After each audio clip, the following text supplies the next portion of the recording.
Hello everyone and welcome back to Shadow Man Stories.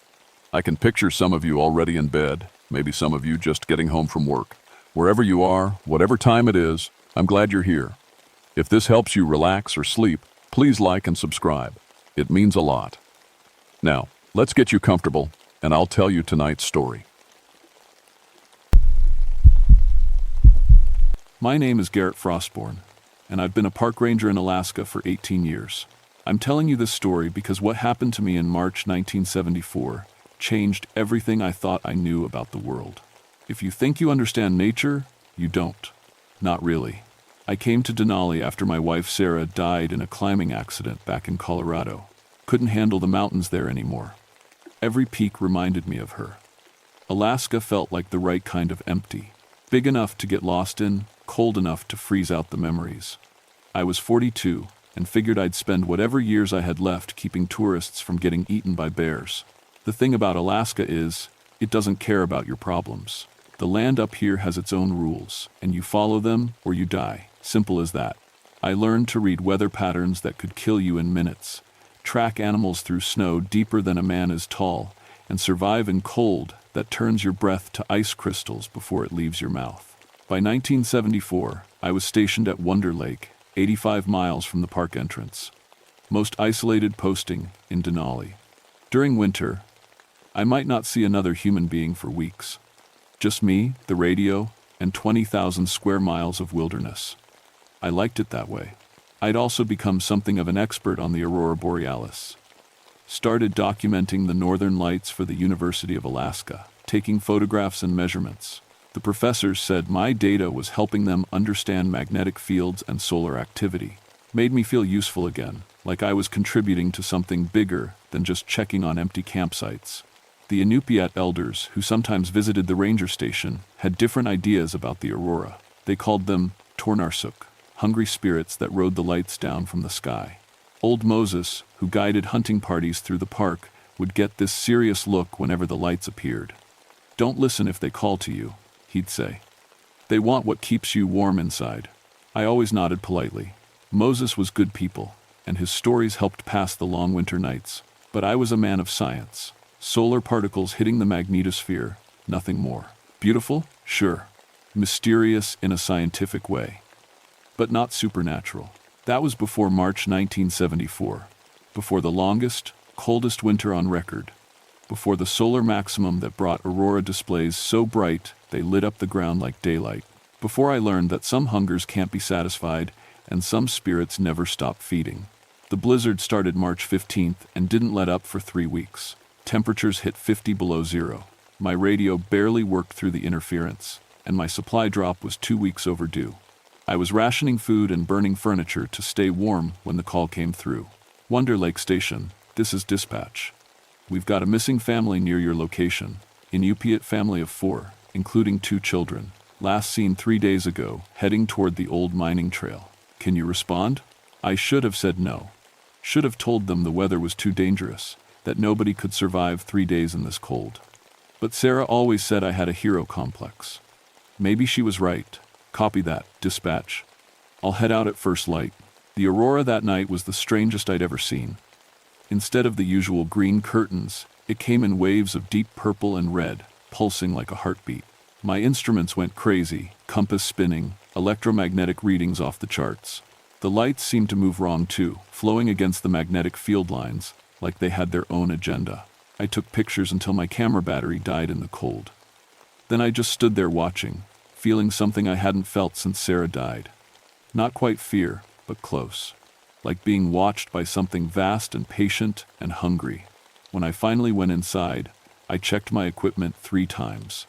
Everything showed impossible readings, temperature fluctuations that made no sense, electromagnetic activity that should have been physically impossible. I told myself it was just equipment malfunction. Solar storms could mess with electronics, but as I lay in my sleeping bag that night, listening to the wind howl outside, I kept thinking about Moses' stories. About spirits that rode the aurora down to earth, looking for something they'd lost long ago. Something warm, something alive.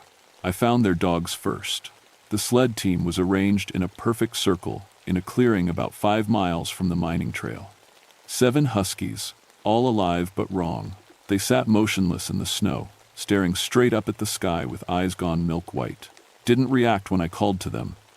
Didn't even blink when I waved my hand in front of their faces. I'd seen hypothermia before, but this was different. Their bodies were warm, breath coming in steady puffs. But it was like nobody was home behind those clouded eyes. Like something had reached inside and taken whatever made them dogs. The trail led away from the dogs in a straight line through the trees. Normal enough, except for two things.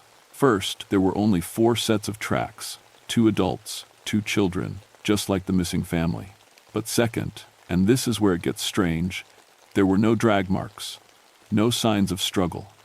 The family had walked away from their dogs in single file, leaving everything behind. I followed the tracks for maybe half a mile before they disappeared. Not gradually, like they'd been covered by snow. Just stopped. Like the family had taken one more step and vanished into thin air. Above where the tracks ended, carved into the bark of a massive spruce tree, were symbols I didn't recognize. They looked old, older than anything European. The cuts were fresh though, still bleeding sap that had frozen into amber tears. That's when I heard the first voice. "Help us." Female voice, speaking English with an Inupiat accent. Coming from up in the trees, but when I looked, there was nothing there. Just branches heavy with snow and the fading daylight. "Hello?" I called back. "Where are you?" Silence, then fainter. "So cold, help us please." I spent the next hour searching every tree in a 100-yard radius. Found nothing. No climbing marks, no broken branches, no sign anyone had ever been there. But I kept hearing voices. Sometimes the woman, sometimes children crying, sometimes what sounded like an old man speaking in a language I didn't understand. Always from above, always from empty air. By the time I made it back to the station, the aurora was already starting. Brighter than the night before, and lower. So low I swear I could hear it crackling like electricity. The lights moved in ways that made my eyes hurt to watch, forming shapes that almost looked like people. My radio crackled to life as I reached for it. Static at first, then voices speaking in rapid Inupiat. I didn't understand the words, but the tone was wrong. Desperate, pleading, like they were begging for something. "This is Wonder Lake Station," I said into the handset. "If anyone's receiving, please respond." The Inupiat voices stopped. In the silence that followed, I heard something that made my blood freeze. "Garrett." My name, spoken in Sarah's voice, clear as day, like she was standing right behind me. I spun around. The cabin was empty. "Garrett, I'm so cold. Why won't you help me?" Sarah's voice again, coming from the radio. But Sarah had been dead for 3 years, and she'd never been to Alaska. I turned off the radio and sat in the dark, shaking. Not from cold, the cabin was warm enough. From fear. Deep, animal fear that something was very wrong with this place. Outside, the aurora pulsed brighter. Through the window, I could see the lights taking shape, human shapes, dancing figures that moved like they were walking, but 30 feet off the ground. As I watched, one of the figures turned toward the cabin. Toward me. It had Sarah's face. I closed the curtains and didn't look outside again until morning. But I could still hear them out there. Voices calling my name. Sarah's voice, mixed with others I didn't recognize. All of them begging for help. All of them pleading to be let inside where it was warm. When dawn finally came, I found footprints in the snow around the cabin. Bare footprints, human-sized. They started at the tree line and came right up to my door. Then they went straight up the side of the building and across the roof. The prints ended at the edge of the roof, like whoever made them had simply walked off into empty air. I checked the depth. The snow was 2 feet deep, but these prints only went down about an inch. Like they'd been made by someone who barely weighed anything at all. Someone who barely existed. By the 3rd day, I wasn't alone anymore. Ranger Tom Mitchell arrived on a snowmobile just after noon, sent by dispatch to help with the search. Tom was good people, 10 years younger than me, grew up in Fairbanks, knew the country as well as anyone. Seeing another human face should have been a relief. But Tom looked wrong. His eyes were too bright, pupils dilated like he'd been staring at something too intense. When he took off his helmet, I noticed frost patterns in his hair that didn't melt, even inside the warm cabin. "Hell of a ride out here," he said, but his voice had an odd echo to it, like he was speaking from the bottom of a well. Saw some strange things on the trail. What kind of strange? Tom poured himself coffee with hands that shook slightly. Tracks that went up trees. Lights moving under the snow. And voices. He looked at me with those two bright eyes. Did you hear voices, Garrett? I told him about the missing family, the dogs, the radio voices. But I didn't mention Sarah. Couldn't bring myself to say it out loud. Tom nodded, like it all made perfect sense. They're calling to us, he said. The lights, they want us to come outside and play. The way he said play made my skin crawl. We found the family that afternoon. They were in their tent, maybe 2 miles from where their tracks had disappeared. The tent was still standing, guy lines tight, no sign of damage. But inside, Christ, I still have nightmares about inside. The family was there. All 4 of them. Sitting in a circle, holding hands, eyes wide open, and staring at the tent ceiling. Just like their dogs. Alive but empty. Breathing but not really there. The tent walls were covered in frost patterns that looked like writing. Inupiat symbols mixed with others I'd never seen. The patterns seemed to move when I wasn't looking directly at them, shifting and changing like they were alive. They went into the lights, Tom said, and there was wonder in his voice. Look how peaceful they are. But they weren't peaceful. Up close, I could see their eyes moving, tracking something invisible above us. Their lips moved too, forming silent words in a language that hurt to hear, even without sound. I checked their pulses. Slow but steady, body temperature normal. But when I touched the father's hand, it was like touching ice, not cold skin, ice. Like whatever had made him human, had frozen solid inside his body. We need to get them to a hospital, I said. Tom laughed, a sound like breaking glass. Hospital can't fix this, Garrett. This is bigger than medicine. This is transformation. That's when I noticed the changes in Tom were getting worse. The frost patterns in his hair were spreading down his neck. His breath came out in thick white clouds, even though the tent was warm. And his shadow moved independently, reaching toward the tent ceiling like it was trying to escape his body. Tom, we need to leave. Now. But Tom wasn't listening. He was looking up at the tent ceiling, following the same invisible something that held the family's attention. Do you hear that? He whispered. They're singing. The lights are singing, and it's beautiful. I couldn't hear any singing, but I could feel something, a pull, like gentle hands trying to coax me upward. Like whatever lived in the aurora was reaching down, offering to take away the cold and the loneliness and the pain. For just a moment, I wanted to say yes. Then I remembered Sarah's voice on the radio, and the hunger underneath the sweetness. Whatever these things were, they didn't want to help. They wanted to feed. I grabbed Tom's arm and pulled him toward the tent entrance. His skin was so cold it burned my fingers. We're leaving, now. Tom resisted for a moment, then suddenly snapped back to himself. The brightness faded from his eyes, and he looked around confused. Garrett? What? Where are we? Family's tent. You were having some kind of episode. But even as we loaded the family onto emergency sleds, I could see Tom fighting not to look up at the sky. The aurora was already starting, even though it was only 4 in the afternoon. Brilliant green and purple sheets that seemed to be reaching down toward us. And in those sheets of light, I could swear I saw faces. Sarah's face, the missing family, others I didn't recognize, all calling silently for us to join them in their dance. Tom made it about halfway back to the station before he stopped his snowmobile and started walking toward the lights. I had to tackle him in the snow to stop him from leaving the trail. He fought me like a man possessed, stronger than he should have been, his body temperature dropping so fast I could see ice crystals forming on his clothes. "Let me go," he screamed, but his voice was layered now, multiple voices speaking in unison. "They're waiting for me. They need me." I got him back to the cabin and tied him to a chair with climbing rope. By midnight, he'd stopped struggling, just sat there staring at the ceiling, lips moving in that same silent language the family had spoken. The aurora outside was so bright it lit up the cabin like daylight, and in that light, shadows moved that had no earthly source. Figures dancing just outside the windows, beckoning for me to come out and join them.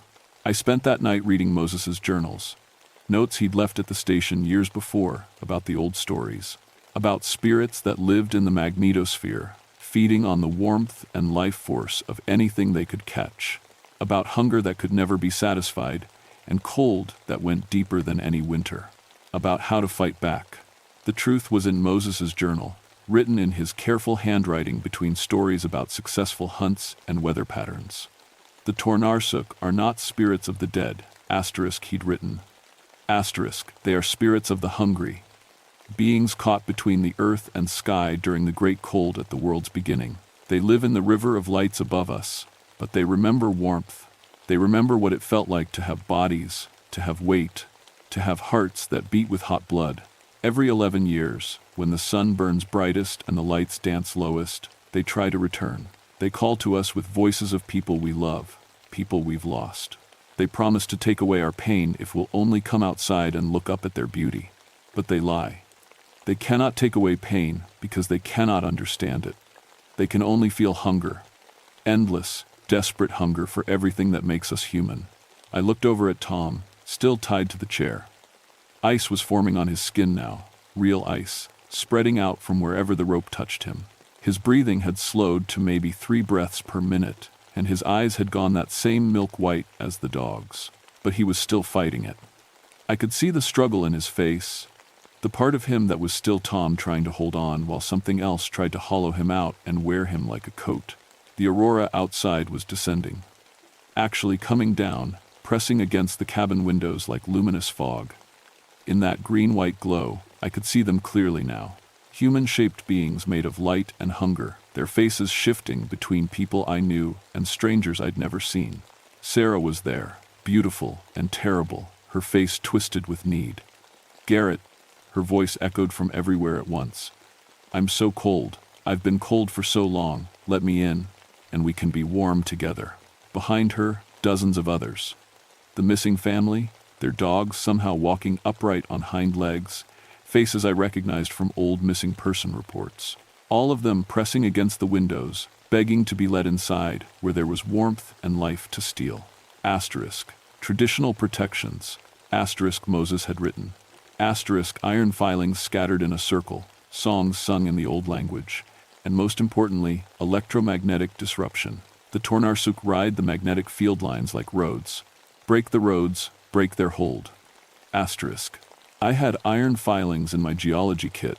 I had my Aurora research equipment, electromagnetic sensors, a small field generator I used to calibrate instruments, and I had Moses's phonetic guide to Inupiat protection songs. But using the field generator would mean overloading it, destroying the delicate equipment I'd spent years maintaining, and more importantly, destroying my radio. My only connection to the outside world.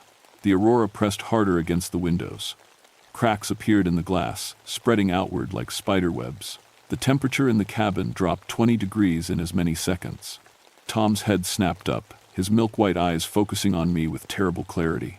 When he spoke, it was with the voices of a dozen different people. You cannot keep us out forever, Garrett Frostborn. We know what you lost. We know what you want. Let us take away your pain. You can't, I said, scattering iron filings in a circle around my feet. Because you don't understand what pain is. You just know how to eat it. The first window shattered. Aurora light poured into the cabin like freezing water, bringing the voices with it. Sarah's voice, louder now, desperate. Please, Garrett, I missed you so much. Don't leave me cold again. But underneath the sweetness, I heard something else. The sound of infinite hunger. The sound of something that would devour everything warm and alive in the world and still want more. I started singing. My voice cracked on the unfamiliar Inupiat words, but I forced them out anyway. Songs about the sun returning, about warmth that could not be stolen, about spirits that belonged in the sky and must return there. The aurora figures recoiled, but didn't retreat. If anything, they pressed closer, their forms becoming more solid, more real. I could smell ozone and something else, the scent of winter so deep it had never known spring. Tom burst free of his ropes, ice exploding from his body like shrapnel. But when he stood, it wasn't Tom anymore.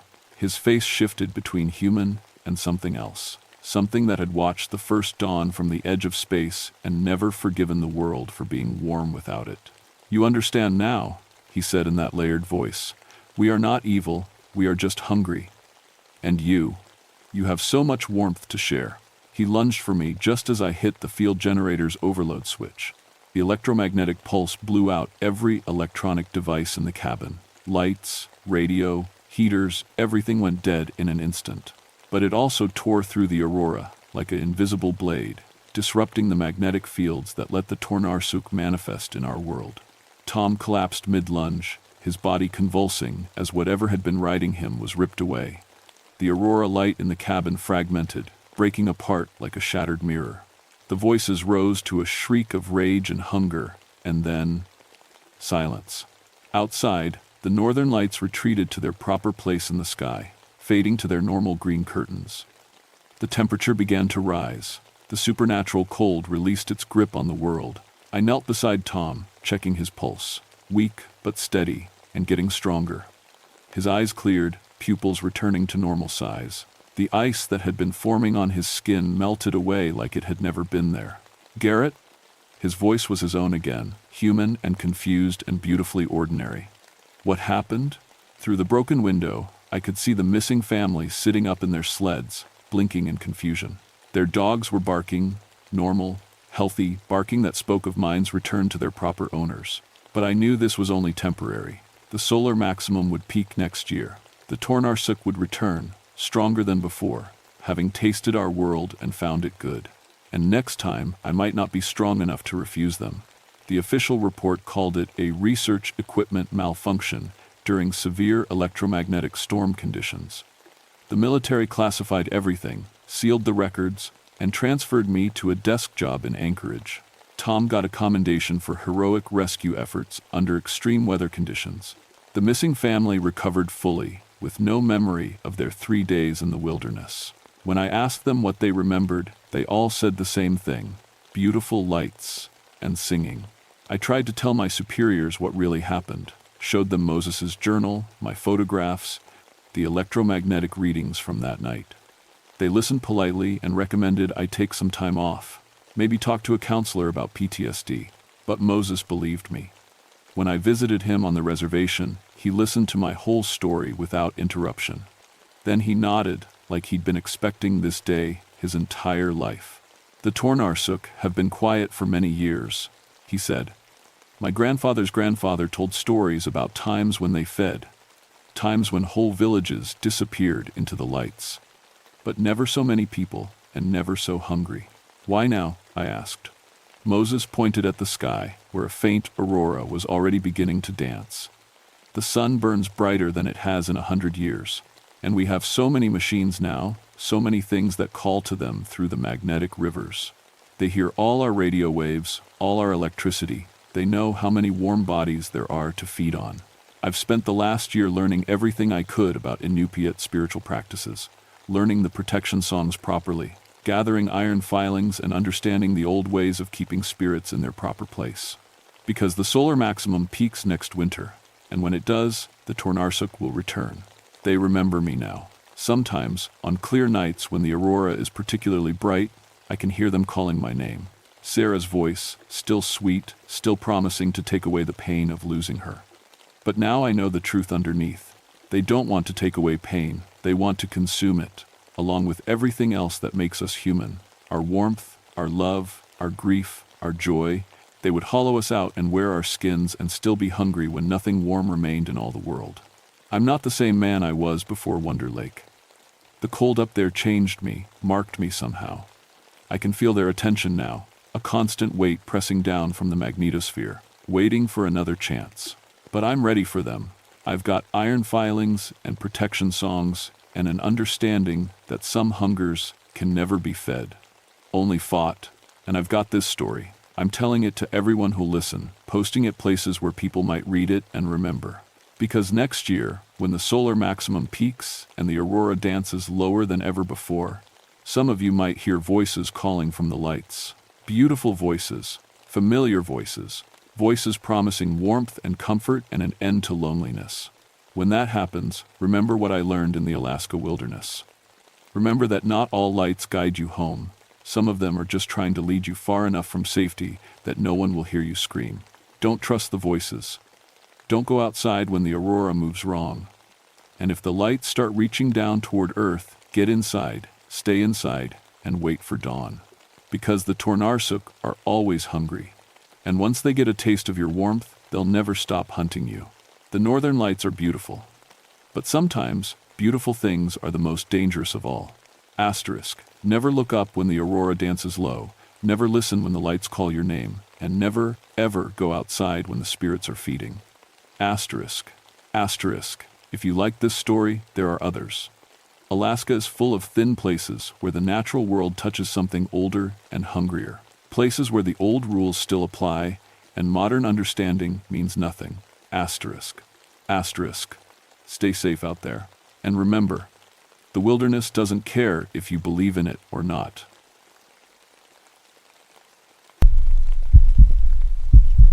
My name is Harrison Stormwind, and I've been a park ranger at Katmai National Park in Alaska for 22 years. People always ask me about my last name. Yeah, it's real, and yeah, my parents had a sense of humor. But after what happened in July of 1981, I think maybe they knew something I didn't. I'm not the kind of guy who believes in ghost stories or native legends.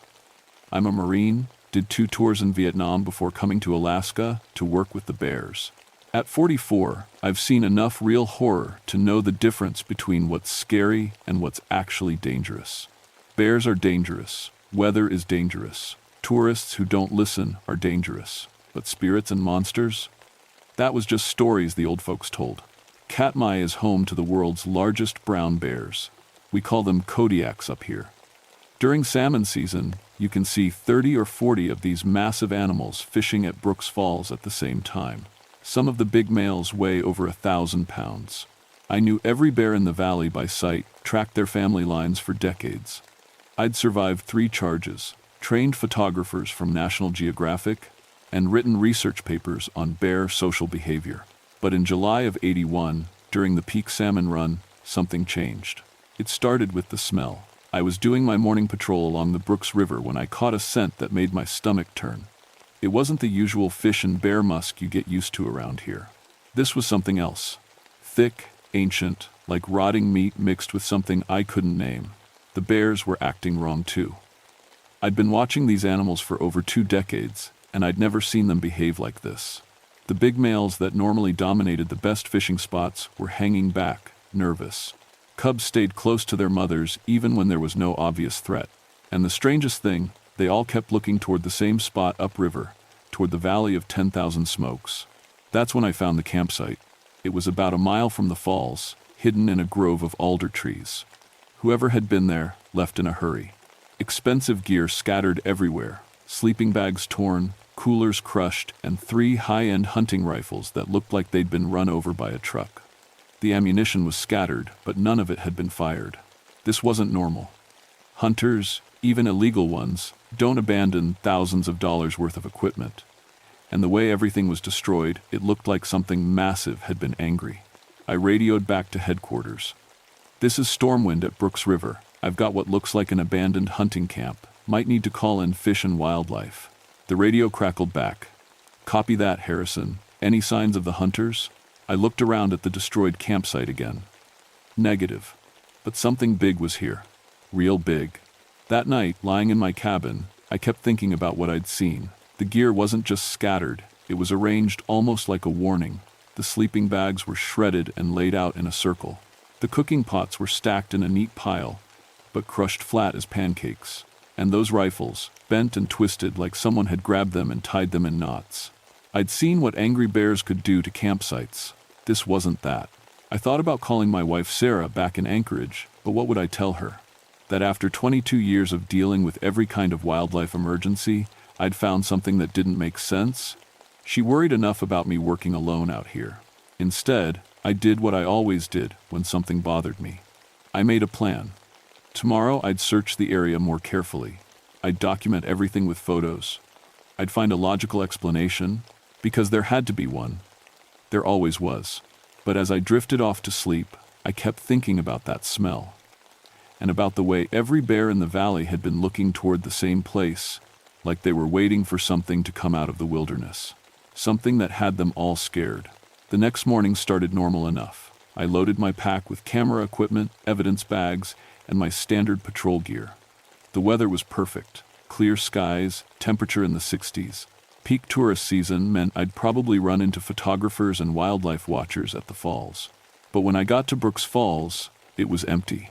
In 22 years, I'd never seen the observation deck completely abandoned during salmon season. The parking area, where the float planes usually dropped off visitors, was vacant.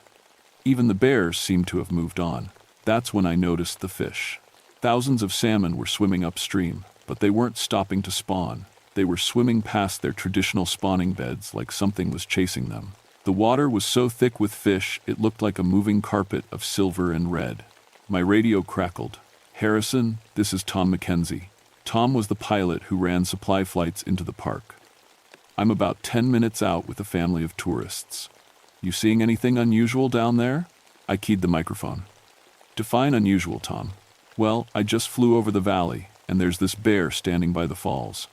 Biggest damn Kodiak I've ever seen. Must be 12 feet tall, and it's standing on its hind legs like it's watching for something. 12 feet. I'd seen plenty of big bears, but even the largest Kodiak males topped out around 9 or 10 feet when they reared up." "You sure about that measurement?" "Dead sure. And Harrison? This thing's got red eyes. Not brown, not black. Red like brake lights." I felt something cold settle in my stomach. "Tom, maybe you should turn around. Take those tourists to one of the other viewing areas." "Can't do it, buddy. Weather's moving in from the west. This is their only shot." 20 minutes later, Tom's float plane touched down on Naknek Lake. The family he brought in, the Johnsons from Oregon, seemed nice enough. Father, mother, 2 teenage kids, all excited to see their first Alaskan bears. "Where are they?" the youngest kid asked, scanning the empty falls with binoculars. "They'll show up," I told him, but I wasn't sure I believed it. That's when we heard it. It started as a low rumble, so deep I felt it in my chest before I heard it. At first I thought it might be a distant plane or maybe geological activity from the volcanic area, but it kept going, rising and falling like breathing. The Johnson family looked around nervously. "What is that?" the father asked. Before I could answer, the sound changed. It became a roar, but unlike any bear vocalization I'd ever heard. It was too loud, too long, and it had an almost human quality that made my skin crawl.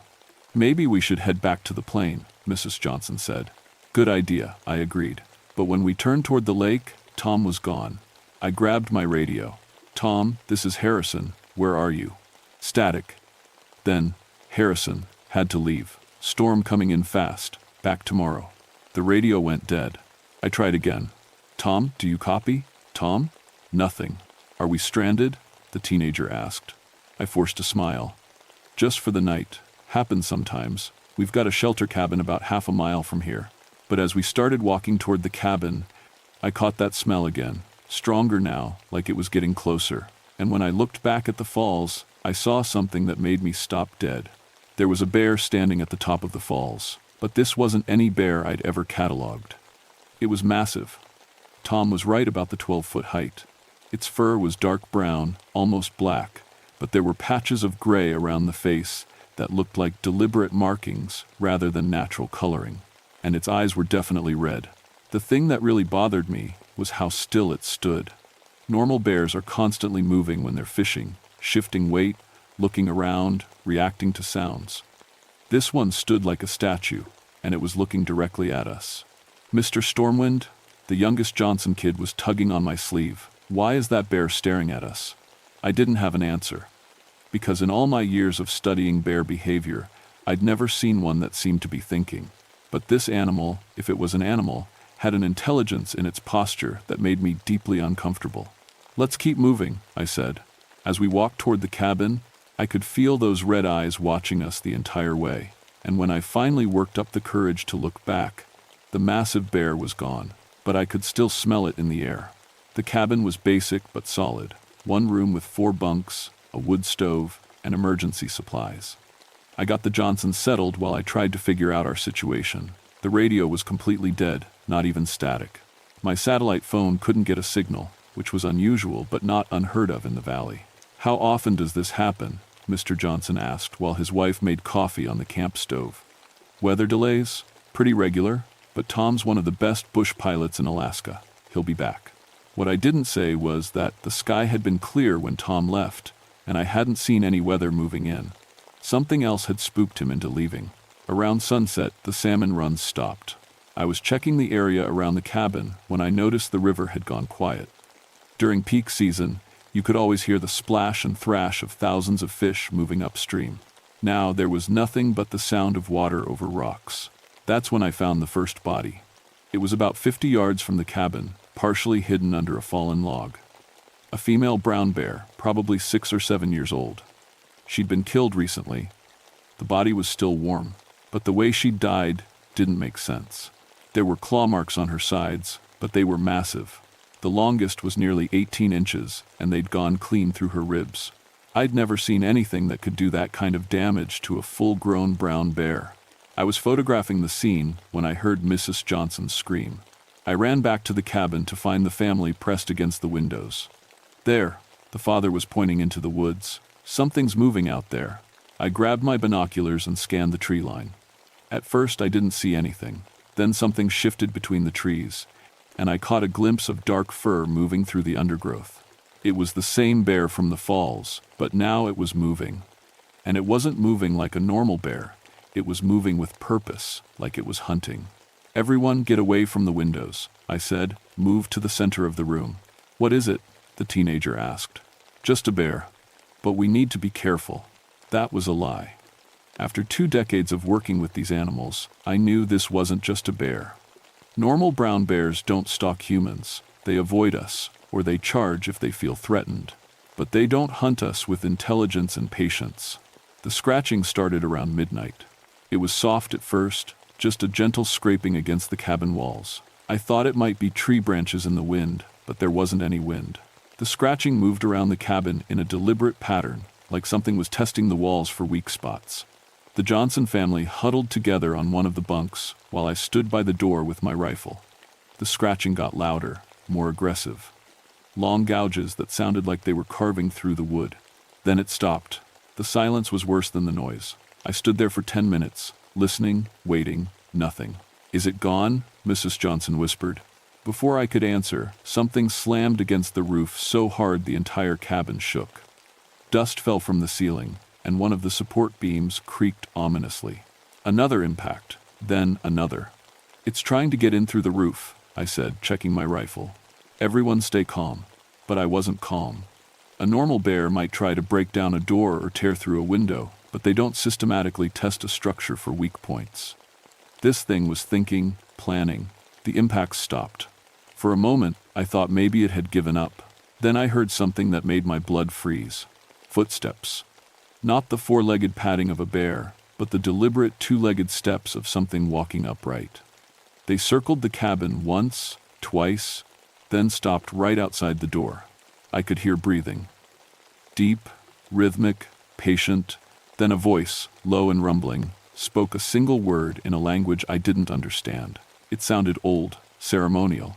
The youngest Johnson boy started crying. "I want to go home."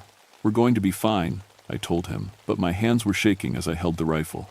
The breathing outside stopped. Whatever was out there had moved on, but I knew it would be back. I spent the rest of the night by the window, watching the tree line. Just before dawn, I saw it again. The massive bear was standing at the edge of the clearing, motionless, watching the cabin. But this time, it wasn't alone. 3 normal-sized brown bears flanked it, and they were all looking toward our cabin with the same unnatural stillness, like soldiers waiting for orders. When the sun came up, they were gone. But I found their tracks in the soft earth around the cabin. The normal bears had left regular paw prints, but the large ones' tracks were different. They looked almost human. The rescue plane didn't come the next day, or the day after that. By the 3rd morning, our food was running low, and the Johnsons were starting to panic. I kept the radio on constantly, hoping to pick up some kind of signal, but all I got was static mixed with what sounded like whispered voices in that same unknown language I'd heard outside the cabin. "We need to try to walk out," Mr. Johnson said. "My wife's diabetic. She needs her medication." I'd been dreading this conversation. The nearest ranger station was 15 miles through dense wilderness, and whatever was stalking us would have every advantage out there. But staying put wasn't working either. "Okay," I said. "We'll follow the river trail. Stay close, stay quiet, and do exactly what I tell you." We left the cabin just after sunrise. I led with my rifle ready, while the family stayed in a tight group behind me. The forest was wrong, too quiet, like every animal in the valley had fled. We made it about 2 miles before we found the hunting camp. It was different from the first one I'd discovered. This camp was older, maybe a week or two. 3 tents, all shredded, camping gear scattered and destroyed. But this time, there were bones. Human bones, picked clean, and arranged in a careful circle around what had been the fire pit. Mrs. Johnson threw up. The kids started crying. Mr. Johnson just stared at the scene with wide eyes. "This is what happened to the hunters," I said quietly. "We're going to die out here," the teenager whispered. "No, we're not." But I wasn't sure I believed it anymore. That's when I saw the old man. He was sitting on a fallen log about 30 yards away, like he'd been waiting for us. Native Alaskan, probably in his 70s, wearing traditional clothes that looked like they'd been well maintained but old. Very old. "You shouldn't have come here," he said in clear English. I kept my rifle pointed down but ready. "Who are you?" "My name is Joseph Wasili. I'm a Lutiak. My people have been the guardians of this valley for 1,000 years. "Guardians of what?" He pointed toward the bone circle. "Those men came here to kill the sacred bear, the mother who feeds the salmon, who keeps the balance. They shot her during the spawning ceremony." "What spawning ceremony?" "Every year, when the salmon return, the great mother bear comes to Brooks Falls to bless the run. She's been doing this since the world was young. The salmon know her, trust her. Through her, all the bears know when and where to fish without destroying the run." I felt something cold crawl up my spine. "The bear we've been seeing? Kodluag. The bear spirit. When the sacred mother was killed, the balance was broken. Kodluag woke up to fix it. That's just a legend." The old man smiled sadly. "Is it? You've seen him, haven't you? 12 feet tall, red eyes.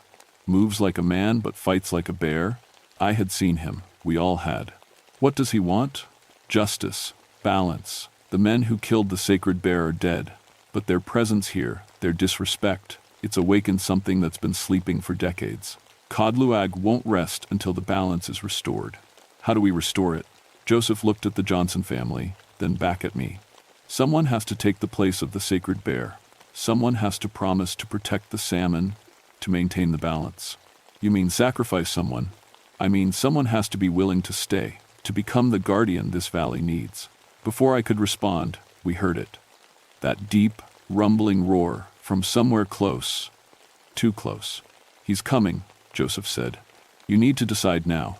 Through the trees, I could see movement. Dark fur, massive size, those red eyes gleaming in the shadows.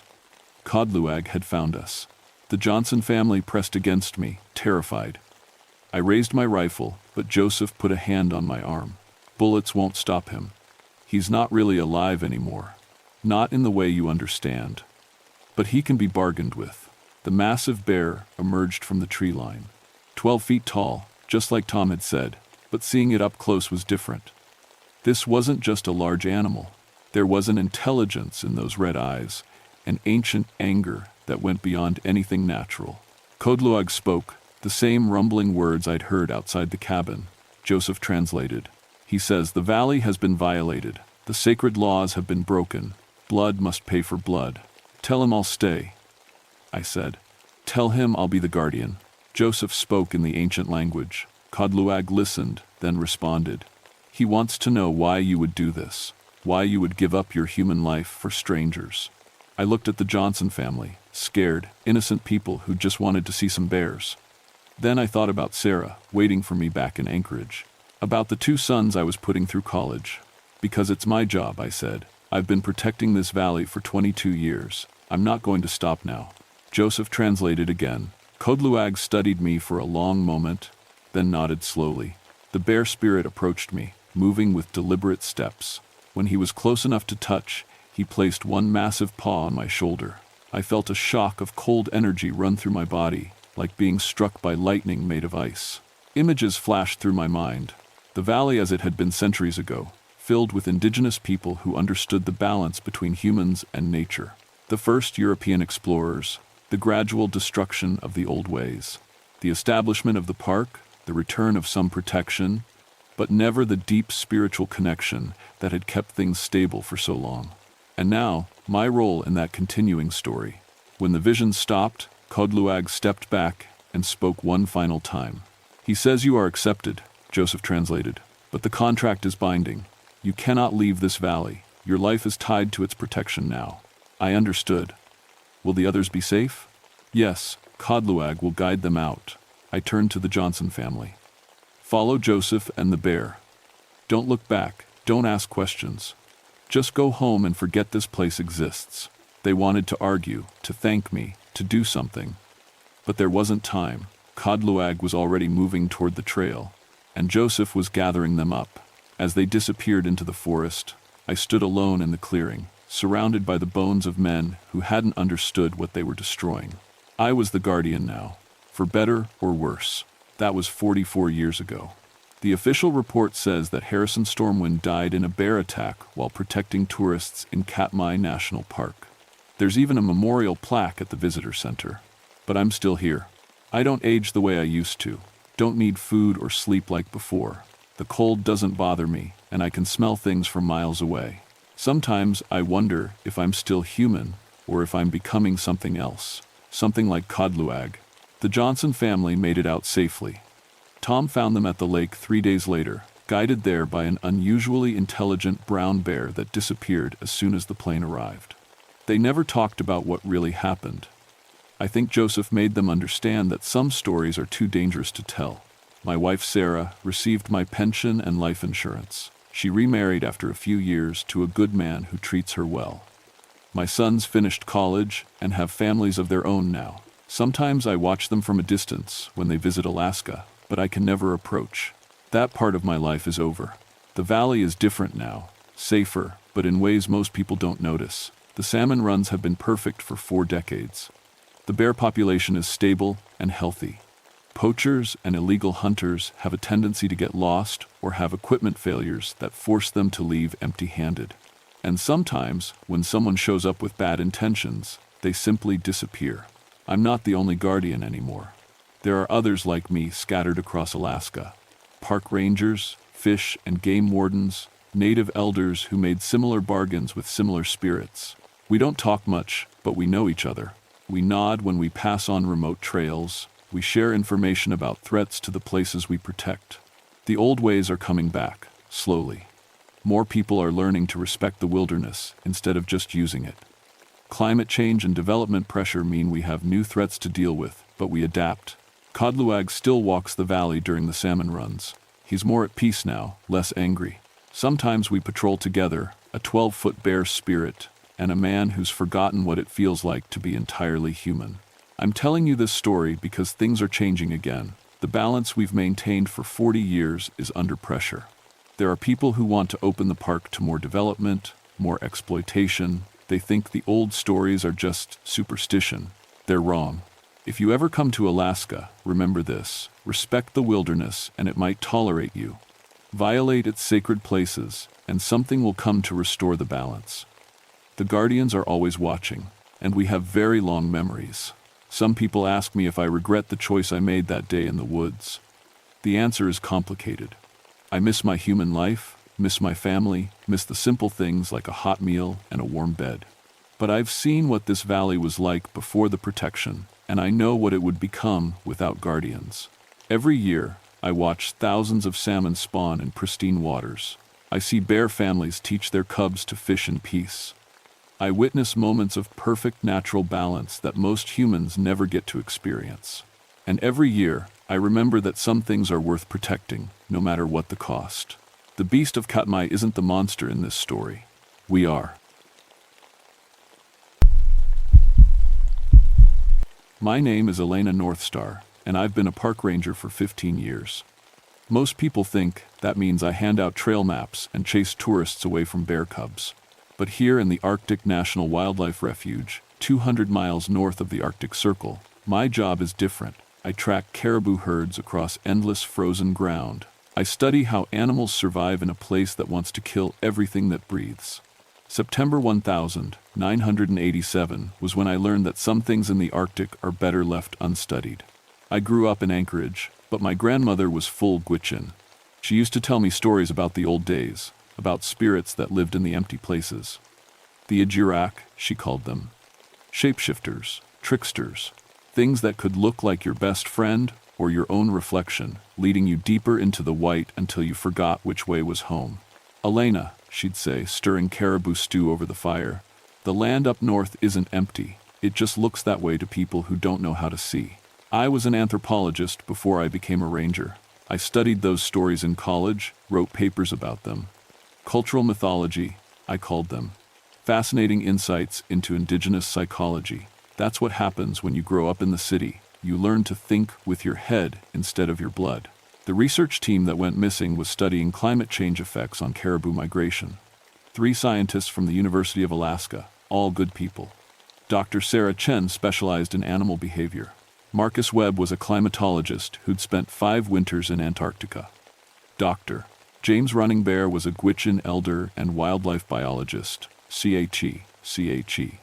Probably the only man alive who understood both traditional knowledge and modern science. They'd been camped at Starvation Lake for 2 weeks. The name should have been a warning, but scientists don't think like that. They see data points and research opportunities. They don't see the way the land holds its breath when you're not supposed to be there. Their last radio check was September 15th, 6 p.m. sharp, same as every day. "All good here, Elena. Caribou numbers looking strange, but we're getting great footage. Weather holding steady. See you in 3 days." Then nothing. The storm moved in that night. Not unusual for September, but this one felt different. It came from the north instead of the west, and it moved too fast. By morning, the wind was screaming across the tundra at 60 miles per hour, and the temperature had dropped 30 degrees. I tried raising them on the radio every hour. Static. Dead air. Then, just before noon, I heard something that made my skin crawl. Voices in the static, speaking Gwich'in. The hunt begins when the watchers forget how to see. I don't speak much Gwich'in, city kid, remember? But I knew enough to understand that much, and I knew no one on that research team except Dr. Running Bear could speak the language. The storm cleared by evening, sudden and complete like someone had flipped a switch. The silence afterwards was wrong. In the Arctic, there's always sound, wind over ice, the distant crack of shifting permafrost, the calls of ptarmigan and snow buntings. But that night, everything was quiet. I radioed for a helicopter extraction the next morning. Policy says we investigate any missed check-in within 24 hours, but the pilot wouldn't fly in those winds. Soon as the weather cleared, we'd head out to Starvation Lake. I spent that night checking my gear. Rifle loaded, GPS charged, emergency beacon tested, standard search and rescue protocol. I'd done it a dozen times before. Find lost hikers, patch up injuries, call for evacuation. Routine. But I kept hearing my grandmother's voice. Some places test whether you belong there before they let you leave. The flight to Starvation Lake took 40 minutes through morning air so clear you could see mountains 100 miles away. Pilot Jake Morrison had been flying the Arctic for 20 years. Nothing spooked him. But even he was quiet as we approached the research site. "Caribou," he said, pointing down. The herd stretched across the tundra for miles. Thousands of animals, maybe tens of thousands. But they weren't moving. They stood perfectly still, all facing north, like they were waiting for something. "Never seen them do that," Jake muttered. The research camp looked normal from the air. 3 orange tents arranged in a triangle, equipment scattered around, solar panels catching the low sun. But as we circled lower, I noticed the silence. No smoke from their stove. No one came out to wave. Jake set us down 50 yards from the camp. The rotor wash should have brought the team running, but nothing moved except loose gear dancing in the wind. I grabbed my pack and rifle. "Keep the engine running." "You bet." The first thing I noticed was the smell. Not death, that has its own sharp tang in the cold. This was different. Like ozone before a lightning strike, but mixed with something else. Something organic and wrong. The camp was perfectly preserved. Breakfast dishes sat on the folding table, food still on the plates but frozen solid. Coffee in metal cups, black as tar and just as frozen. The stove was cold, but the propane was still connected. Everything looked like they'd stepped away 5 minutes ago. Except for the tracks. They led away from the camp in 4 different directions. 4 sets of human footprints in the soft tundra mud, each heading toward a different compass point. But Dr. Running Bear had been wearing size 12 hiking boots, and I could see those prints heading both north and south. Same boots, same wear pattern on the left heel. I followed the southern tracks first. They led straight across the tundra for maybe 200 yards, then just stopped. Not at a rock or stream or any obstacle. They ended in the middle of nowhere, like whoever was walking had just vanished into thin air. The northern tracks did the same thing. I keyed my radio. "Jake, you see anything moving out there?" "Negative. It's like a graveyard out here." I went back to the tents. Dr. Chen's was neat as always. Sleeping bag rolled tight, research notes stacked and organized. But her camera was missing. She never went anywhere without that camera. Marcus Webb's tent was different. Gear scattered everywhere, like he'd left in a hurry, but his GPS unit was still there, and when I turned it on, it showed our location as 30 miles southeast of where we actually were. The map screen kept flickering, showing terrain features that didn't exist. Dr. Running Bear's tent was the strangest. All his gear was arranged in a perfect circle around his sleeping bag. Traditional Gwich'in hunting arrangement, my grandmother would have called it. But Dr. Running Bear was a scientist. He didn't follow the old ways. I found their video equipment inside the main research tent. The battery was dead, but I had spare power packs. When the screen flickered to life, I saw the last recording they'd made. Dr. Chen's voice, excited. Day 14, September 15th. We're seeing unprecedented behavior in the caribou population. They've completely stopped their migration pattern and are congregating in massive numbers. It's almost like they're waiting for something. The camera panned across the herd. Thousands of animals, but they were moving normally, grazing and walking. Not like the frozen statues I'd seen from the air. Dr. Running Bear appeared on screen. Traditional knowledge speaks of times when the animals gather like this, usually before major weather events, or... He paused, looked directly into the camera. Before the Ijirak begin their hunt. "Come on, James," Marcus Webb's voice from behind the camera. "You don't really believe those stories. My grandfather saw caribou gather like this once, in 1943. 3 hunters went missing that winter. Never found them. But people heard voices in the wind for months after, calling their names. The video cut out there. I checked the timestamp. 5:47 p.m., September 15th.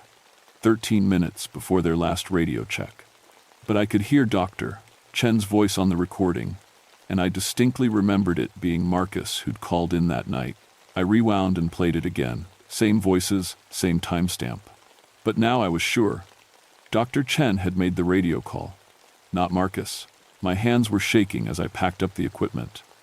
The wind was picking up again, and the caribou herd was still frozen in place, all those thousands of animals staring north like they were waiting for permission to move. I made it back to the helicopter just as Jake started getting nervous. "Find anything?" "They're gone. No sign of where or why." "What about those tracks you were following?" I looked back at the camp. From here, I could see all 4 sets of footprints leading away in different directions. But there was a 5th set now, heading east toward a ridge I hadn't noticed before. Fresh prints, made while I was in the tents. "Jake, we need to leave." Now. We flew back to headquarters in silence, but my mind was racing. Standard procedure said to call in a search and rescue team, maybe bring in state troopers if foul play was suspected. But what would I tell them?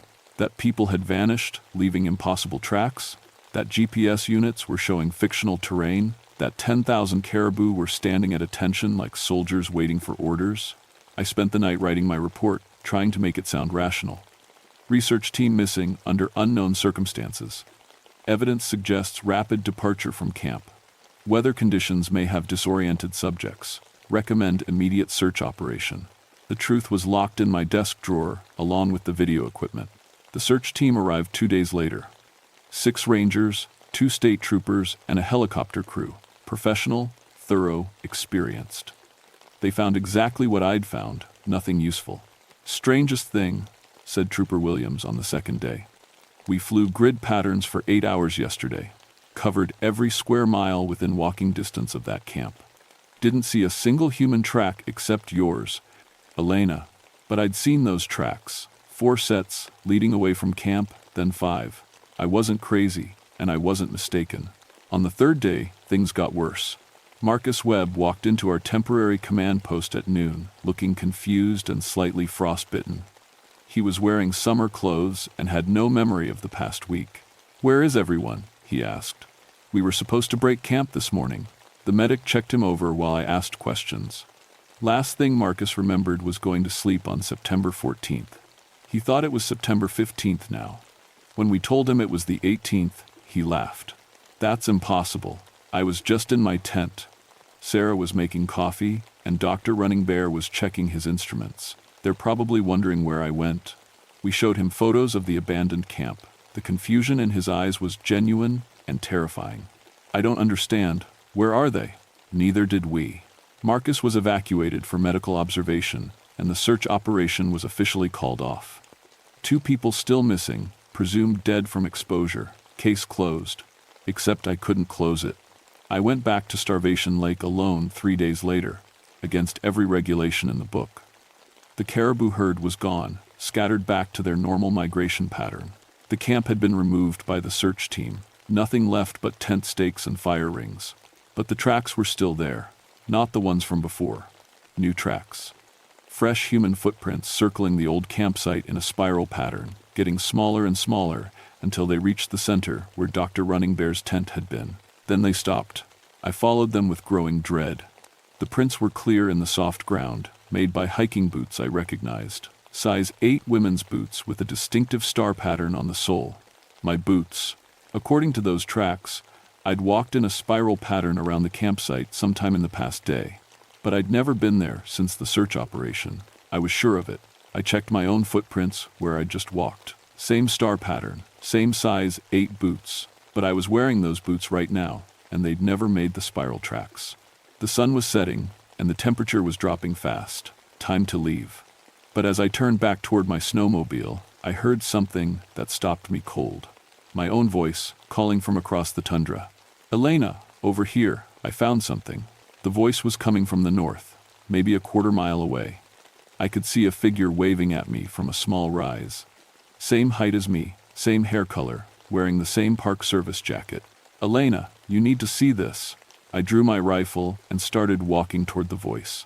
The figure stayed where it was, still waving, still calling my name in my own voice. As I got closer, I could see the details more clearly. It was me. Exactly me, down to the small scar on my left cheek from a childhood fall. But the eyes were wrong, too bright, too knowing. "You're not real," I called out. The thing that looked like me smiled. "Neither are you, sometimes." I stopped 50 feet away and aimed my rifle at its chest. "Where are Dr. Chen and Dr. Running Bear?" "Learning to hunt," it said in my voice. "Learning to see, learning to belong. Bring them back." It laughed, a sound like wind through ice caves. They chose to stay. The land tested them, and they decided they belonged here more than there. That's not possible. Many things are possible when you stop thinking like the city taught you. The thing tilted its head, studying me. "Your grandmother knew that. She tried to teach you, but you forgot how to listen." The mention of my grandmother sent cold fear through my chest. "You don't know anything about her." "I knew her well," it said, and suddenly it wasn't wearing my face anymore. It was my grandmother, exactly as she'd looked 20 years ago, down to the beaded bracelet she'd worn every day of her life. "Elena, child, you came back to us at last." I kept the rifle trained on it, but my hands were shaking. "You're not her. I am what she was. What she became when she learned to see properly. The land remembers everything, child. Everyone who belongs here becomes part of the remembering. Where are the researchers? Becoming what they need to become." Dr. Chen sees with the eyes of the caribou now. Marcus Webb flies with the wind. Dr. Running Bear walks the old paths, hunting as his ancestors hunted. They're dead. They're more alive than they ever were in your world of measurements and instruments. It stepped closer, and I could smell the wood smoke and tanned hide that had always clung to my grandmother's clothes. "You can join them. You have the blood for it. You just have to stop being afraid of what you really are." I ran. The thing didn't follow me, but I could hear it laughing as I reached my snowmobile. The engine started on the first pull, small miracle, and I headed south as fast as the machine could carry me. But the landscape was wrong. The ridge where I'd parked should have been a straight shot south to the main trail.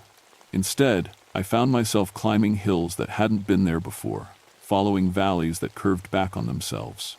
My GPS showed I was moving in circles, even though I was holding a steady course. After an hour of driving, I stopped to check my bearings. The sun was setting in the north. That was impossible. In September, in Alaska, the sun set in the southwest. But there it was, a red disk sinking behind mountains that faced the wrong direction. I turned around and headed back the way I'd come. The sun moved with me, still setting in the north, no matter which direction I traveled. The fuel gauge showed a quarter tank. Should be enough to get back to headquarters, but only if I could find the right direction. I tried the radio. Nothing but static filled with whispers in Gwich'in.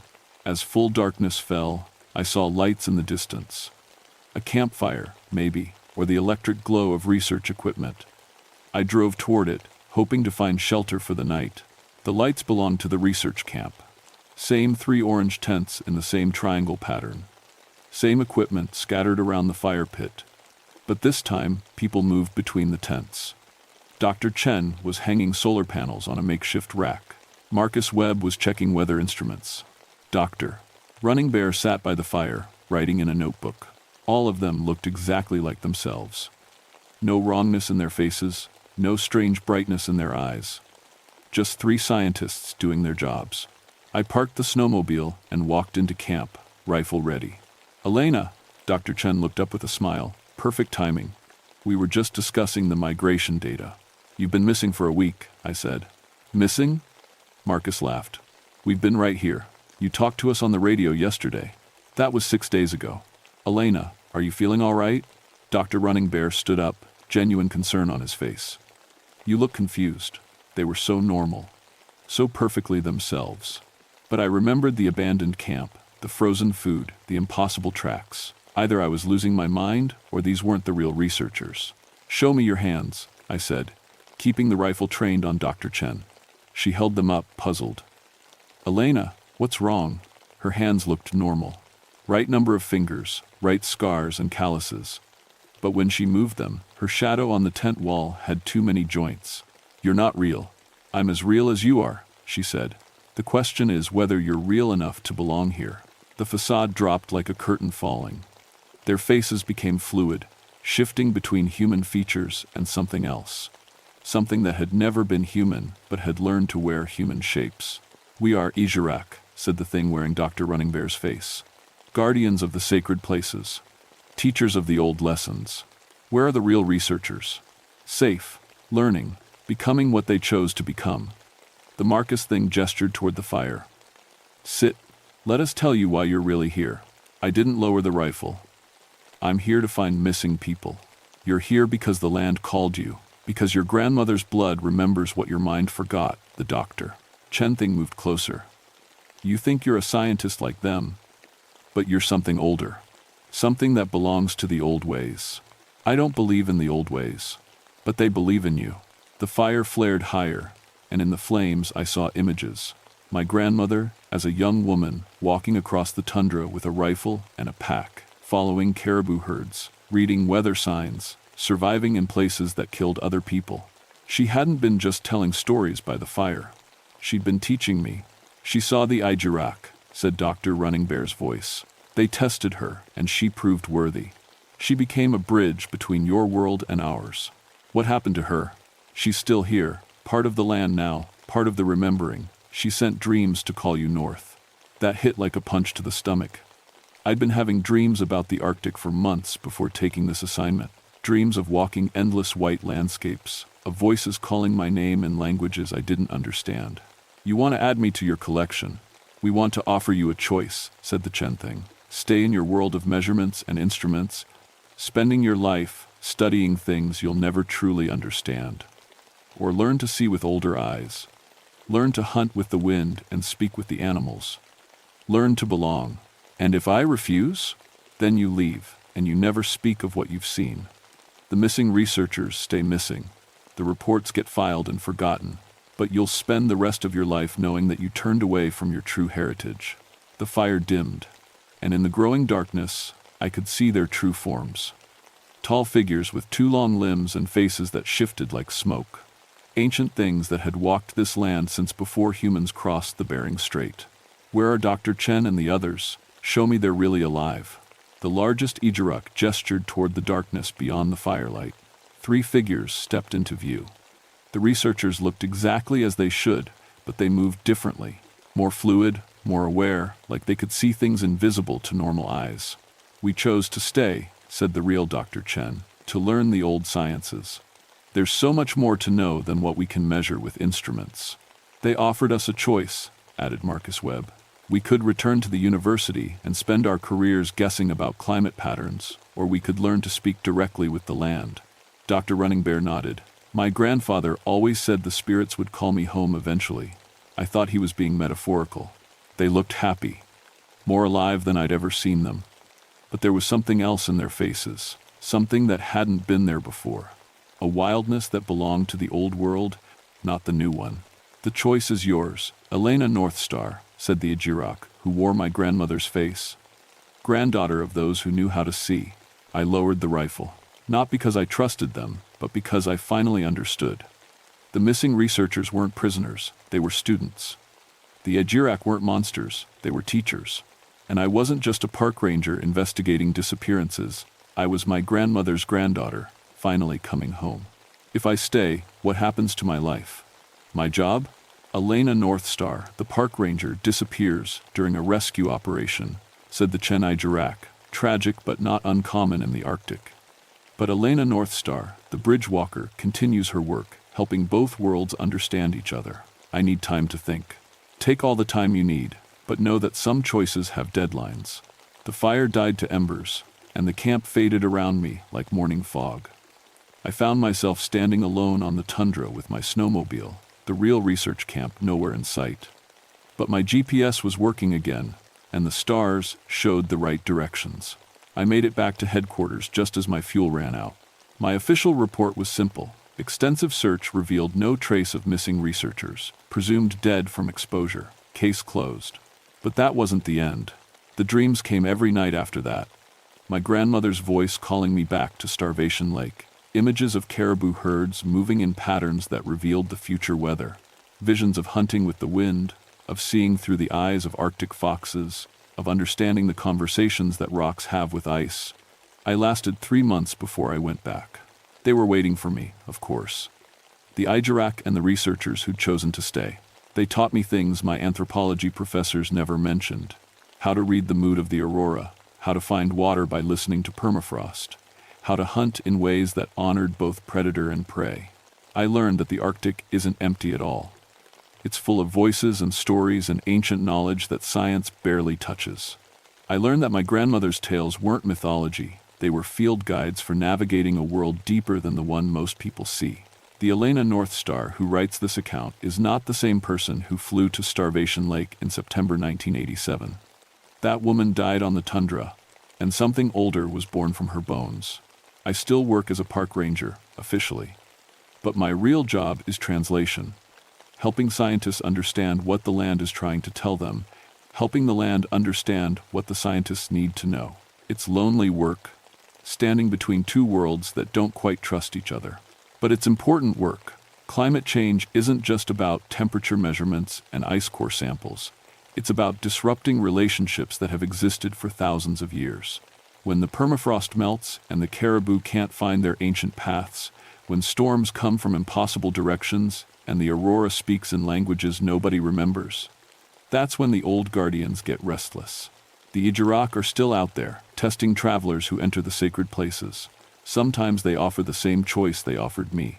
Sometimes they simply ensure that those who don't belong never find their way home.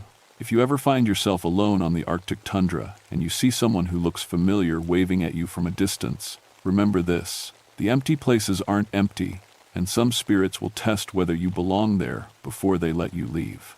Listen with more than your ears, see with more than your eyes. And if your grandmother ever told you stories about shapeshifters and guardian spirits, maybe those weren't just stories after all. The hunt never ends. It just changes who's doing the hunting.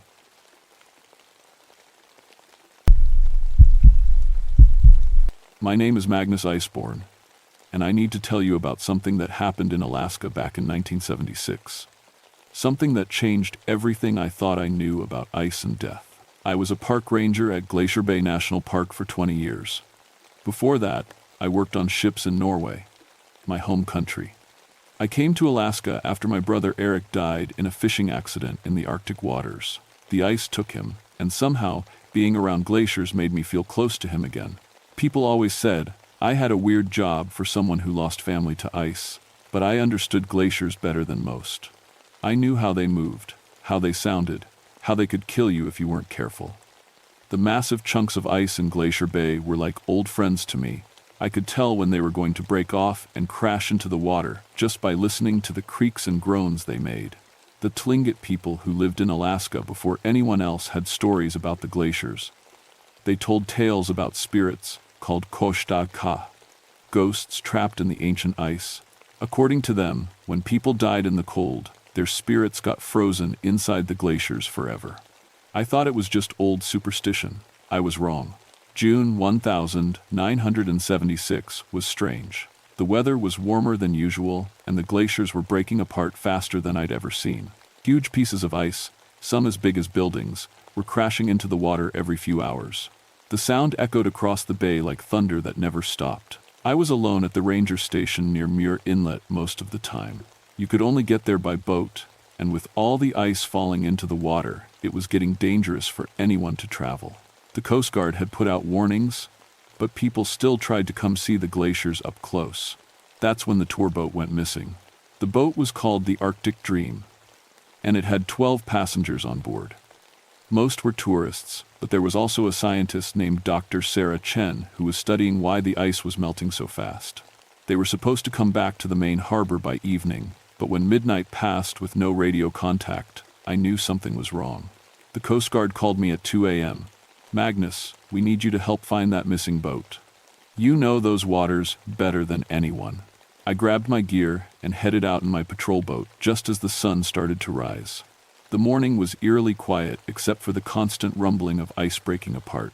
As I got closer to Muir Glacier, I noticed something odd. The water was calm, but there were chunks of ice floating around that looked wrong somehow. They were too clear, too perfect, like they'd been formed in a laboratory instead of broken off from a glacier. I found the Arctic Dream around 10 a.m., and what I saw made no sense. The boat was sitting in the middle of the bay, completely trapped in solid ice, not floating ice that had drifted around it, solid ice that went down deep into the water. The weird thing was, it was June and nearly 50 degrees outside. Water doesn't freeze like that in those temperatures. I radioed the Coast Guard. "I found the boat, but you're not going to believe this. It's frozen solid in place." "What do you mean frozen?" came the reply. "I mean, the whole thing is sitting in a block of ice, like it's been there for months." I tied my boat to a piece of floating ice and climbed across to get closer. The ice around the Arctic Dream was crystal clear, so clear I could see straight through it, and that's when I saw them. The passengers were still on the boat, all 12 of them, but they weren't moving.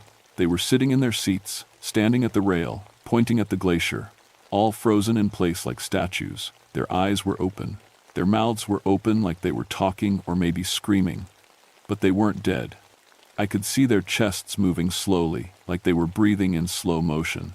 I've seen a lot of strange things in 20 years, around glaciers, but nothing like this. The ice was wrong. It was too thick, too clear, and it was cold in a way that hurt to touch. When I put my hand on it, I could hear something that sounded like voices calling from far away. That's when I started to think maybe those old Tlingit stories weren't just superstition after all. I spent the next hour trying to figure out how to get those people out of the ice. I radioed for help, but the Coast Guard couldn't get close because of all the falling ice chunks. They said they'd send a helicopter when the weather cleared. I tried using an ice axe to chip away at the frozen surface, but it was like trying to cut through steel. The ice was harder than anything I'd ever seen. Worse, every time I hit it, I heard those voices again, faint, like people calling for help from underwater. While I was working, I noticed other things frozen in the ice around the boat. There was an old wooden paddle that looked hand-carved, definitely not modern. A few feet away, I could see what looked like a metal compass, the kind sailors used 100 years ago. There were other objects, too, scattered throughout the ice like they'd been preserved there for decades. I was starting to get scared, but I kept working. These people needed help, even if I couldn't understand what was happening to them. Around noon, the temperature dropped fast. I could see my breath, which was impossible since it had been warm all morning. The ice around me started creaking and groaning, but not like normal glacier sounds. This was different, almost like the ice was talking. That's when I saw my first Koshta. It was just a shape at first, moving inside the clear ice about 20 feet from the boat. It looked like a person walking, but the figure was blurry and kept fading in and out. I blinked hard, thinking maybe the cold was affecting my eyes, but the shape became clearer. It was a man wearing old-style fur clothing, the kind Alaskan natives wore long ago. He was walking through the ice like it was air, and he was looking straight at me. I stumbled backward and nearly fell off the ice. "Hey!" I shouted. "Hey, can you hear me?" The figure stopped and turned toward me. His face was pale blue, and his eyes were completely white. He opened his mouth, but instead of words, I heard that distant calling sound again. It was coming from him. Then he pointed toward the glacier, and I followed his gaze. More shapes were moving in the ice, dozens of them, people in different kinds of clothes from different time periods. Some wore modern jackets, others had on military uniforms, and some were dressed like explorers from the 1800s. They were all walking toward the frozen boat. I grabbed my radio with shaking hands. "Coast Guard, this is Magnus. I need that helicopter right now." "What's your situation, Magnus?" I looked around at the figures moving through the ice, at the perfectly preserved objects scattered everywhere, at the impossible frozen boat with 12 people trapped inside. How could I explain this? "Just send help. Something's very wrong out here." The radio crackled back. "Helicopter can't fly in this weather. Storm's moving in. You need to get back to shore." I looked up and saw dark clouds gathering fast. The wind was picking up and the temperature was dropping even more. But I couldn't leave these people. That's when I heard my brother's voice. "Magnus." It was faint but clear. I spun around, searching the ice. "Magnus, brother." The voice was coming from deep inside the glacier itself. I knew that voice. I'd grown up with it, worked alongside it on fishing boats, heard it laugh and sing and curse in Norwegian. It was Eric. "Eric?" I whispered. "Come home, Magnus. Come to the ice. We're all here." A chill ran down my spine that had nothing to do with the cold. Eric had died 5 years ago in waters thousands of miles from here. There was no way his voice could be calling from this glacier. But I heard it again. "The ice remembers everything, Magnus. Everyone who dies here, we're all still here." I looked back at the frozen boat and saw that the trapped passengers had turned to look at me. Their eyes were following me as I moved. Slowly, one of them, a woman in a red jacket, raised her hand and pressed it against the ice from the inside. She was trying to tell me something, but I couldn't hear her through the ice. The storm hit fast. Snow started falling so hard I could barely see 10 feet in any direction. The wind howled across the ice, and I knew I had to get back to my boat before I got trapped too. But as I climbed back across the ice chunks to my patrol boat, I could hear Eric's voice following me. "Don't leave us, Magnus. The ice is calling you home." I started my engine and headed back toward shore as fast as I could. But I kept looking back at the strange, clear ice where those people were trapped. And I kept seeing more figures moving inside the glacier. Dozens, maybe hundreds of people, all preserved in the ice, all walking toward the bay. The Koshta were real. And they wanted something from me. I made it back to the ranger station just as the storm got really bad. But I couldn't stop thinking about what I'd seen. I tried calling the Coast Guard again, but the storm was messing with all the radio signals. I spent that night reading everything I could find about the Tlingit stories. In the old books, the Koshta were described as the spirits of people who died in terrible ways in the cold. According to the legends, these spirits got trapped in glacial ice and couldn't move on to whatever comes after death. They stayed frozen, reliving their final moments over and over again. The books said that when the ice started melting too fast, the spirits could wake up and try to add more people to their collection. They wanted others to share their endless, frozen death. I didn't want to believe it, but after what I'd seen, I couldn't ignore it either. The storm lasted 2 days. When it finally cleared, I went back out to find the Arctic Dream. But when I got to where it had been frozen, there was just open water. The ice had melted completely, leaving no trace that it had ever been there. I dove down with scuba gear, thinking maybe the boat had sunk. The water was incredibly cold, colder than it should have been. At about 30 feet down, I found something that made my blood freeze. The Arctic Dream was there, but it wasn't crashed or sunk. It was sitting perfectly upright on the ocean floor, still encased in that same crystal-clear ice. The 12 passengers were still inside, still frozen in their exact same positions. But now I could see hundreds of other people trapped in the ice around the boat. There were sailors in old uniforms, explorers in fur coats, fishermen in yellow rain gear, and native hunters in traditional clothing. Some looked like they'd been there for decades, others seemed more recent. All of them had their eyes open, all of them were looking up toward the surface. Looking up at me, I swam back to the surface as fast as I could, my heart pounding. When I broke through, I heard Eric's voice again, much clearer this time. "We've been waiting for you, Magnus. The ice knows you belong with us." I spun around in the water. There was no one there, but the voice seemed to come from everywhere at once. "You lost me to the ice, brother. Now the ice wants you too." The water around me started getting colder. I could see my breath steaming up from the surface. Then I noticed that the water right around me was starting to form thin sheets of ice, even though it was still June and sunny. I swam toward my boat as fast as I could, but the ice was forming faster than I could move. It was like the water was freezing just to trap me. I barely made it to the ladder before ice completely surrounded my patrol boat. Once I was on deck, breathing hard, I looked back at the water. It was normal again, no ice, just regular ocean water. But I could still hear Eric's voice calling from somewhere beneath the surface. That evening, I called my friend Joe Kahat, an elder from the local Tlingit community. I told him everything I'd seen. "The Koshta Ka are awake," he said, his voice serious. "This is happening because the ice is melting too fast. All the spirits that have been sleeping are waking up angry. How do I stop them?" "You can't stop them, Magnus, but you might be able to help them move on. There are old ceremonies, old songs that can break the ice's hold on the spirits. But it's dangerous. You have to go into their world to set them free." "Their world?" "The place between ice and death, where they're trapped. If you go there, you might not come back." I knew I had to try. Those 12 people from the tour boat didn't deserve to be trapped forever.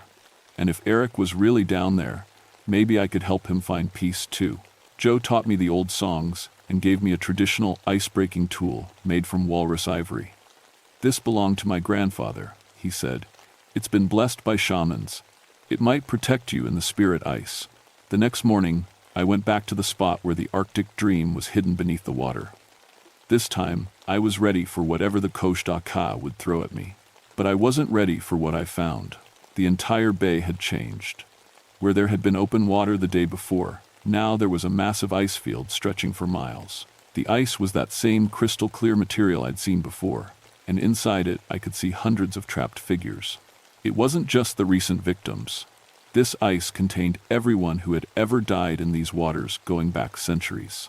Russian explorers, American prospectors, native hunters, modern tourists, all of them preserved in perfect detail, all of them still aware, all of them still experiencing their deaths over and over again. And at the center of it all, I could see Eric. My brother was standing in the ice with his arms outstretched toward me, his mouth open in a silent scream. The Koshta Ka weren't just spirits anymore. They had become something much more powerful. They had turned the entire bay into their supernatural prison, and now they wanted me to join them. As I stood on the edge of the ice field, I heard all their voices calling at once. Hundreds of people who had died in these waters, all begging me to come to them, all promising that the ice would take away my pain and loneliness. For a moment, I wanted to step onto that ice. I wanted to be with Eric again, to stop feeling guilty about his death, to stop being alone. But then I remembered the 12 people from the Arctic Dream. They didn't choose this. They didn't deserve to be trapped forever, just because I missed my brother. I took out Joe's ivory tool and stepped onto the supernatural ice. The cold hit me immediately, not just physical cold, but something much deeper. It was like the ice was trying to freeze my soul. The Koshta Ka began moving toward me from all directions, their ghostly figures becoming more solid with each step. It was time for the final confrontation. The moment I stepped onto the spirit ice, everything changed. I wasn't just walking on frozen water anymore. I was walking through the memories of everyone who had ever died here. I could see their final moments playing out around me like movies. A Russian explorer falling through thin ice in 1847, a gold prospector caught in a blizzard in 1899, a fishing boat crew swept overboard in 1962. Each death was preserved perfectly in the ice, happening over and over again for eternity. The Kosh-da-ka surrounded me, but they didn't attack right away. They wanted me to understand something first. "Look," Eric's spirit said, appearing beside me. "Look how the ice remembers everything. Every person, every moment, every death. We're not really dead, Magnus. We're preserved." I could see that Eric looked exactly like he had the day he died. Young, strong, wearing the same blue fishing jacket he'd had on when the Arctic waves took him. But his eyes were different. They held all the pain and confusion of someone who'd been reliving his death for 5 years. "This isn't life, Eric," I said. "This is a prison. But we're together," he said. "All of us who died in the ice, we take care of each other. We don't have to be alone anymore." That's when I understood what the Kosh-da-ka really were. They weren't evil spirits trying to hurt people.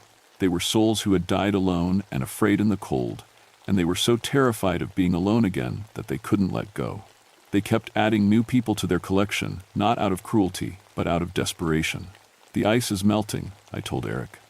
"Climate change is making the glaciers disappear. If you stay trapped here, you'll all be lost forever when the ice melts completely." Around us, the other spirits began to gather. I could see the 12 people from the Arctic Dream, still in their tourist clothes, but now with the same pale, frozen look as the older spirits. The woman in the red jacket stepped forward. "Help us," she whispered, her voice sounding like wind through ice caves. "We don't want to be trapped here, but we don't know how to leave." I pulled out Joe's ivory tool.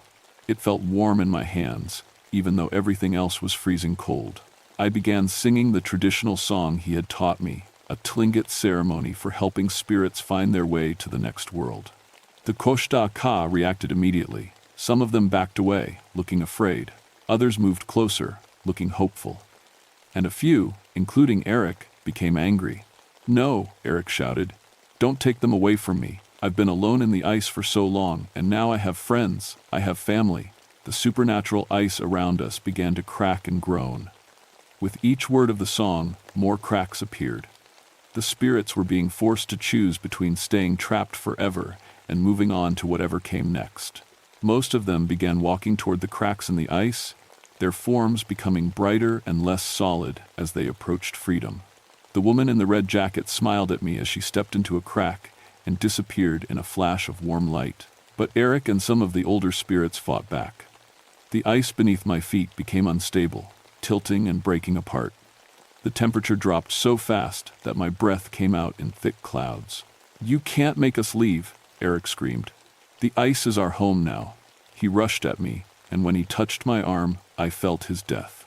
Suddenly, I was experiencing what he had experienced, falling through ice into freezing water, struggling to breathe, feeling my strength leave my body as the cold took over.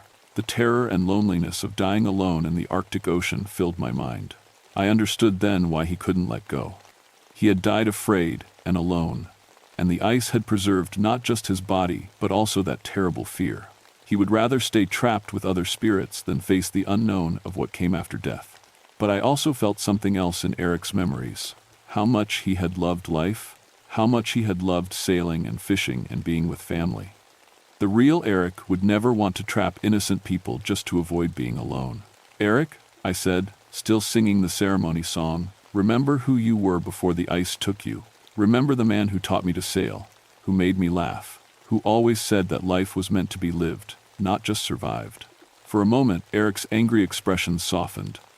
"Magnus, I've missed you every day since you died," I continued. "But keeping you trapped here isn't going to bring you back. And trapping other people won't make your death any less painful." The ice around us was cracking faster now. More spirits were choosing to step through the cracks and move on. With each one that left, the supernatural ice field got smaller and weaker. Eric looked around at the disappearing spirits, then back at me. "Will I see you again?" "I don't know," I said honestly, "but I know you'll be free." He nodded slowly, then stepped toward the nearest crack in the ice. As he touched it, he looked back one more time. "Take care of yourself, brother, and stay away from thin ice." He smiled. The same smile I remembered from when we were kids, and then he was gone in a burst of warm light. The remaining spirits quickly followed, until I was standing alone on the rapidly melting, supernatural ice. The Arctic Dream bobbed to the surface, freed from its icy prison. I could see the 12 passengers moving around inside, alive and confused but unhurt. I swam to their boat and helped them get their engine started. They had no memory of being trapped in the ice. To them, they had just gotten lost in a sudden fog and found themselves drifting in open water. As we headed back to shore, I looked back at where the spirit ice had been. The bay looked completely normal now, just regular water with a few natural ice chunks floating around. But I knew something had changed forever, both in the bay and in me. The Coast Guard officially recorded the Arctic Dream incident as vessel temporarily lost due to unusual fog conditions and navigation equipment malfunction. The 12 passengers were checked for hypothermia and released. Dr. Chen, the glaciologist, published a paper about rapid glacial melting in the area, but she never mentioned anything supernatural. Nobody believed my real report about the Koshtaka, which was fine with me. Some things are too big and strange for official paperwork anyway. I kept working as a ranger for another 10 years, but everything was different after that day. I started spending time with Joe Kahat and other Tlingit elders, learning about the old stories and traditions. I realized that the native people had been right about the spirits all along. They had just been waiting for the right conditions to wake up. Joe told me that what happened in Glacier Bay was just the beginning. Climate change was melting ancient ice all over Alaska, and that ice held more than just prehistoric plants and animals. It held the memories and spirits of everyone who had ever died in the cold. The old things are waking up, he said, things that have been sleeping in the ice for thousands of years. And not all of them will be as easy to help as your brother's spirit. I started keeping track of strange incidents around Alaska. Fishing boats found encased in summer ice, hikers who disappeared near melting glaciers and were found days later with no memory of what happened. Towns where the temperature suddenly dropped 40 degrees for no scientific reason. The patterns were clear if you knew what to look for. Ancient supernatural forces were being released as the climate changed, and most people had no idea how to deal with them. I retired from the Park Service in 1987, but I never really stopped working. I became an unofficial consultant for weird incidents involving ice and cold. Law enforcement agencies started calling me when they found cases that didn't make sense. Bodies preserved in impossible ice formations, missing persons who turned up speaking about voices, calling from glaciers, equipment that froze solid in summer temperatures. I helped when I could, using what Joe and the other elders taught me about traditional ceremonies and spirit communication. Sometimes I could help trapped souls move on. Sometimes I could warn people away from dangerous areas. And sometimes I just documented what I saw, building a record for whoever might need it later. The world is changing fast, and the old ice is melting faster than ever. Every summer, more glaciers disappear, and every summer, more supernatural things wake up from their ancient sleep. Most people don't notice because they're not looking for it. They see climate change as just a scientific problem. Rising sea levels, changing weather patterns, melting ice caps. They don't realize that some ice has been frozen for good reasons. I'm telling you this story because you need to know what's coming. The Koshtaka were just one type of spirit trapped in Alaska's ice. There are others. Older things, stranger things. Things that were buried in ice long before humans ever came to Alaska. As the climate keeps warming and the ancient ice keeps melting, they're all going to wake up. And unlike my brother's spirit, not all of them will be willing to move on peacefully. So if you ever find yourself near melting glaciers in Alaska, listen carefully. If you hear voices calling from the ice, if you see impossible ice formations on warm days, if you feel that deep cold that has nothing to do with weather, get away fast. And remember, some ice has been frozen for good reasons. When it melts, everything it's been holding comes out. Everything.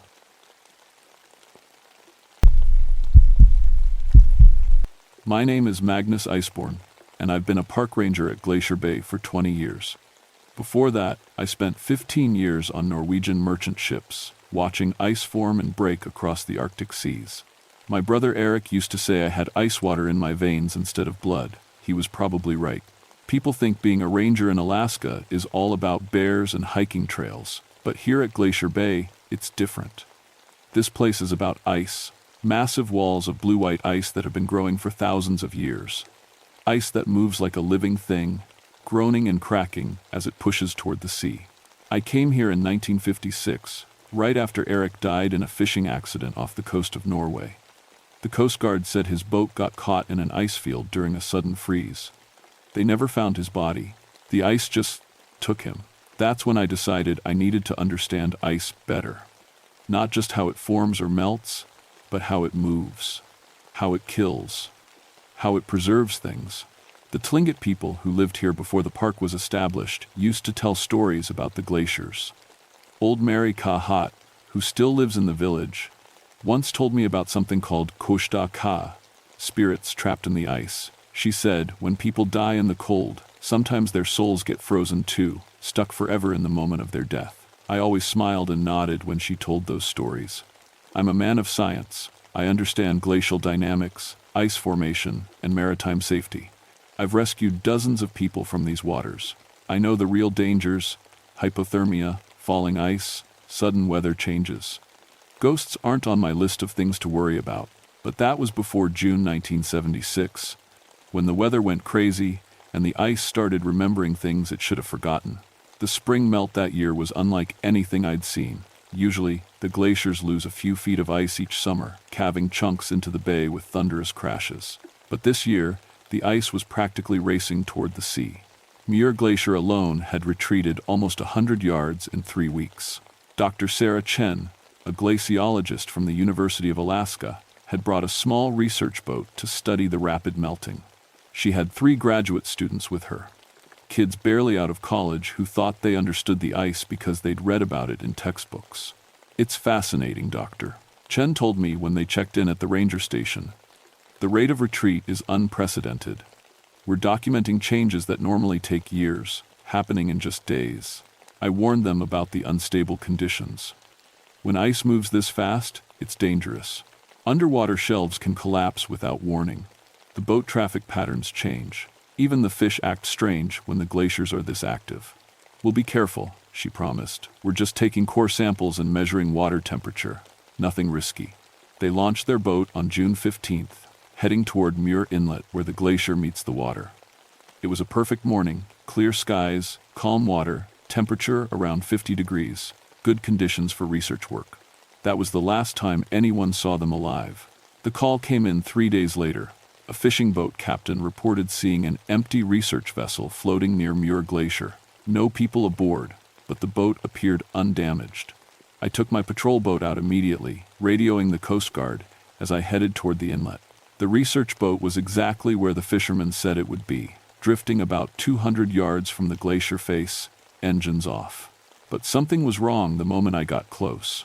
The boat was covered in ice, not frost or snow. Solid, thick ice that looked like it had been forming for weeks. But the air temperature was 52 degrees, and there hadn't been any weather fronts moving through. I tied my boat to theirs and climbed aboard.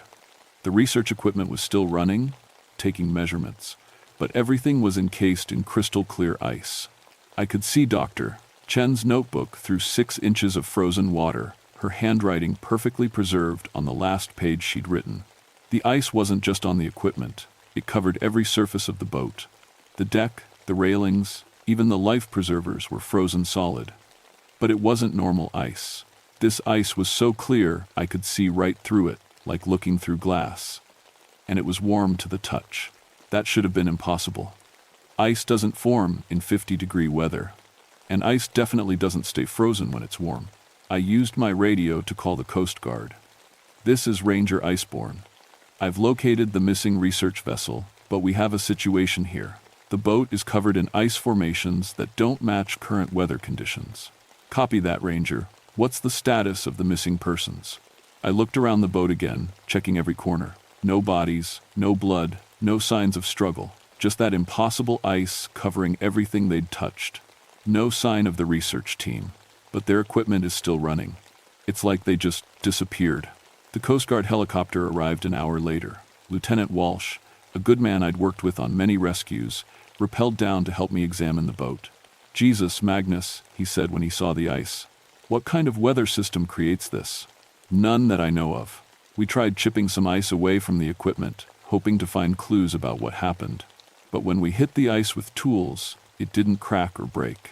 Instead, it rang like a bell, making a sound that echoed across the water in a way that made my teeth hurt. That's when we heard the first voice. It was faint, coming from somewhere inside the glacier. A woman's voice, speaking words I couldn't understand. But the tone was clear enough. She was scared. "Did you hear that?" Walsh asked. I nodded. Sounded like it came from the glacier face.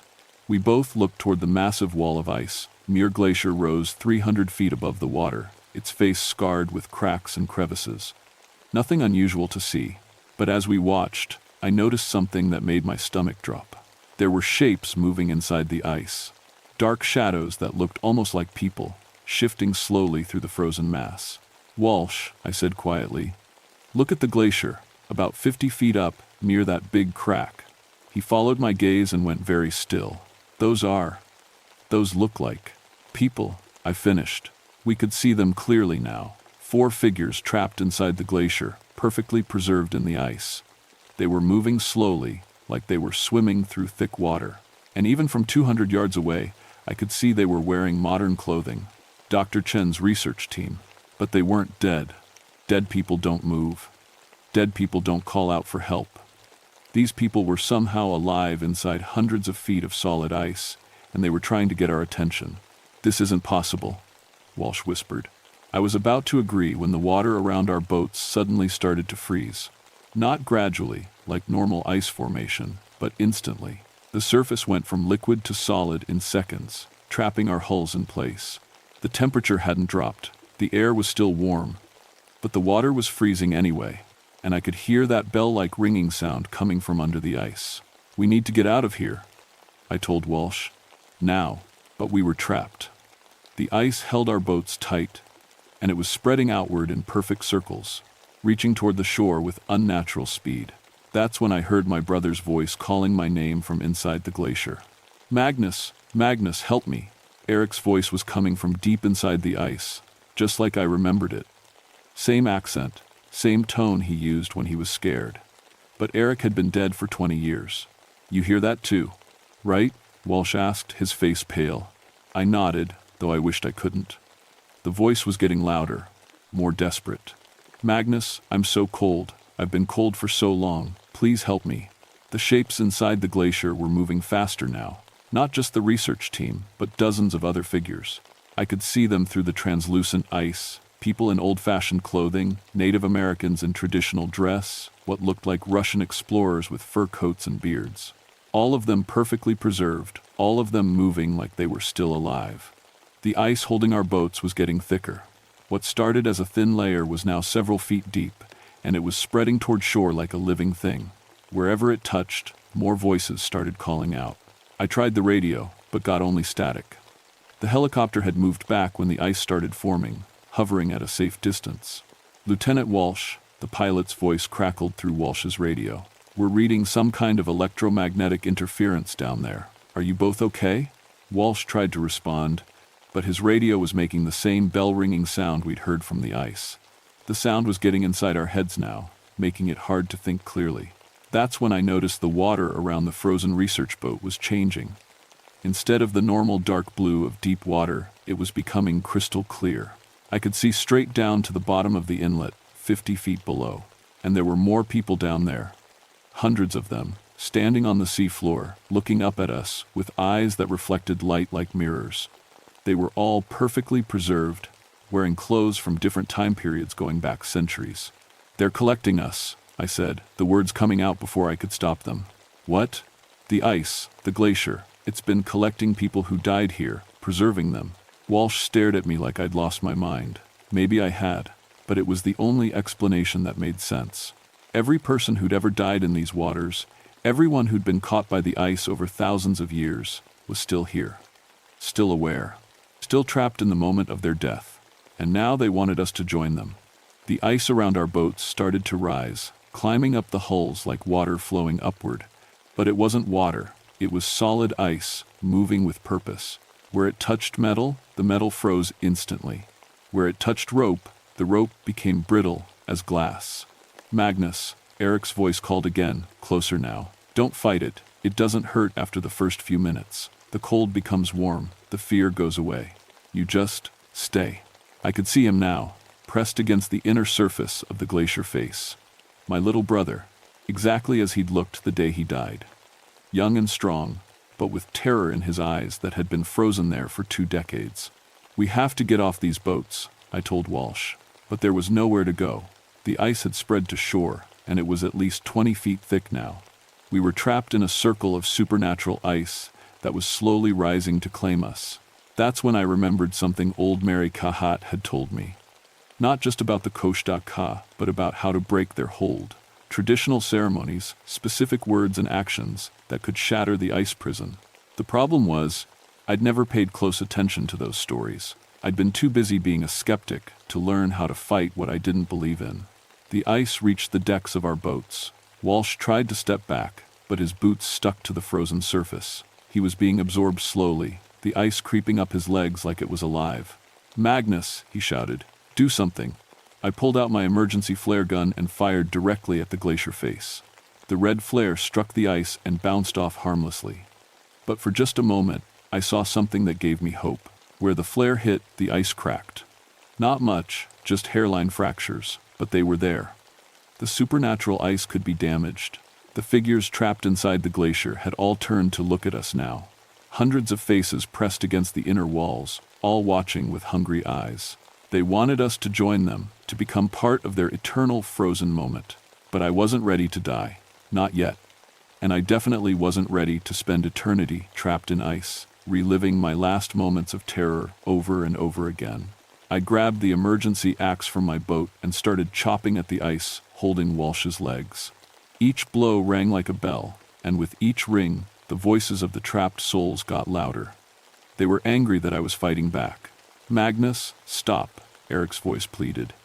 "You can't save him. You can't save any of us. Just let it happen. Let the cold take you." But I kept chopping. The ice was hard as steel, but it was starting to crack. And with each crack, Walsh's legs came a little more free. That's when the glacier itself began to move. The entire face of Muir Glacier was shifting, leaning toward us like a living thing. Chunks of ice the size of houses broke off and crashed into the water, but instead of sinking, they floated toward our position with deliberate purpose. I could feel the intelligence behind it now. This wasn't just supernatural preservation, T-Ness. It was a conscious entity that had been growing stronger with each soul it claimed. The rapid melting wasn't destroying it, it was releasing it from the constraints that had held it dormant.